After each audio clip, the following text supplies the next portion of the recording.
Myriam, d'entrée de jeu, félicitations pour ton accomplissement de la fin de semaine. Ça a bien été? Ça a bien été, merci beaucoup. Je suis très contente de mon résultat. Les attentes étaient élevées et tu as réussi à les atteindre. Oui, exact. Je m'attendais à un podium, mais la première place sur le podium, ça, c'était une belle surprise. Au tout début, quel a été ton premier contact avec le Red Bull Crash Test? Le Crash Test, ça a été la première fois que j'ai participé, c'était à Saint-Paul, au Minnesota, il y a 2 ans.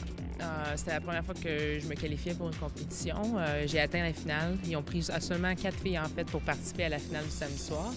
Malheureusement, je n'ai pas gagné. J'ai fini 4e à cause d'une chute. L'année dernière, j'ai participé encore à Saint-Paul, au Minnesota, et je me suis qualifiée pour aller à Edmonton également. Donc, c'était ma 3e année, mais ma 4e course.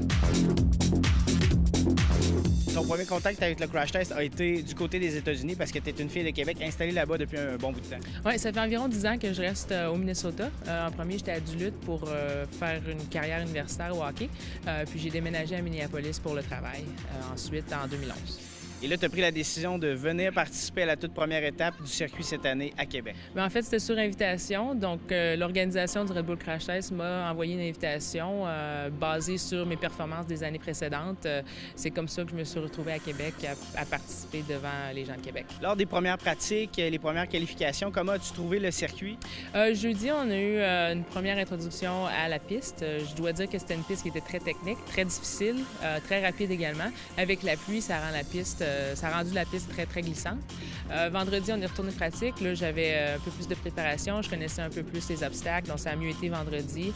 Puis aux essais contre la montre pour me qualifier, dans le fond, pour savoir quelle était ma position.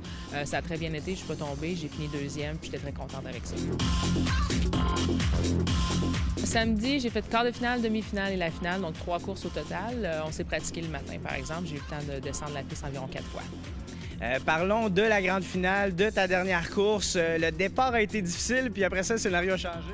Bien, difficile, oui et non. En fait, c'était ma stratégie. Je savais que le départ n'était pas mon point fort et que j'étais capable de gagner de la vitesse au cours du parcours et puis, dans le fond, de dépasser les autres compétitrices au cours du parcours.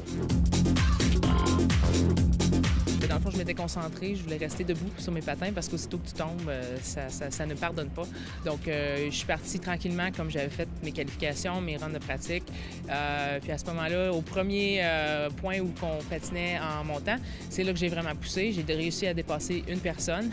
Ensuite de ça, j'ai capitalisé sur 2 chutes. Une chute par compétitrice qui était devant moi pour me faufiler en première position. Puis là, à ce moment-là, je savais que si je restais sur mes patins, j'allais probablement gagner. Et là, à ce moment-là, probablement qu'il y a un bon niveau de stress parce que là, on n'a plus droit à l'erreur. Et si on n'en fait pas, on gagne la compétition. Exact. Donc, ça ajoute un peu de stress, mais en même temps, la foule, j'ai entendu la foule crier aussitôt que j'ai pris la première position. Puis ça m'a emporté jusqu'à la ligne finale pour remporter la compétition. C'est ça. Une fois la ligne traversée, bien, c'est l'extase. Tu avais de la famille, des amis tout près? Oui, j'avais une vingtaine de personnes de ma famille qui étaient là avec des amis. Puis il y avait d'autres personnes que je connaissais tout le long du parcours aussi. Mon téléphone n'a pas arrêté de sonner depuis la fin de la course. On se parle à l'aéroport aujourd'hui. Tu retournes chez toi. Quelles sont les prochaines étapes qui s'en viennent? On retourne chez nous à Minneapolis, en effet. On se repose, on sauve les petits bobos, les petits bleus qu'on a eus au cours de la fin de semaine. On retourne à l'entraînement cette semaine et puis on achète un billet d'avion pour l'Allemagne. Et ça ressemble à quoi l'entraînement, grosso modo, dans ton bout de pays? C'est de l'entraînement en gymnase, surtout beaucoup de pliométrie.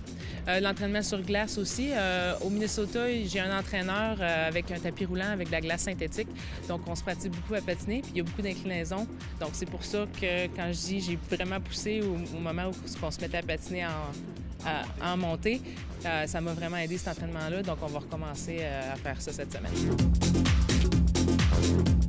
Le circuit du Red Bull Crash Test, en ce moment, les athlètes qui participent, c'est à leurs frais. Hein? Exemple, le billet en Allemagne pour la prochaine compétition, c'est toi qui l'achètes. Exactement. Donc, le voyage ici à Québec, c'est à mes frais. Le voyage en Allemagne est à mes frais. Si je me qualifie pour la Finlande, c'est à mes frais. C'est un sport amateur comme n'importe quel autre sport amateur. Donc, on essaie d'avoir le plus de commanditaires possible pour nous supporter financièrement. Parfait. Et si on veut te supporter, on te trouve sur Facebook, tu as une adresse courriel? J'ai un website qui est en construction présentement. Sinon, j'ai une adresse courriel que les gens peuvent me rejoindre. C'est myriamcrashtice@gmail.com. Ou sinon, vous pouvez contacter Marie-Michel Gagné à Gestev. Elle a mes coordonnées pour vous mettre en contact avec moi. Bien, je te remercie beaucoup. Je te souhaite bon succès pour la suite. Merci beaucoup. Ça m'a fait plaisir.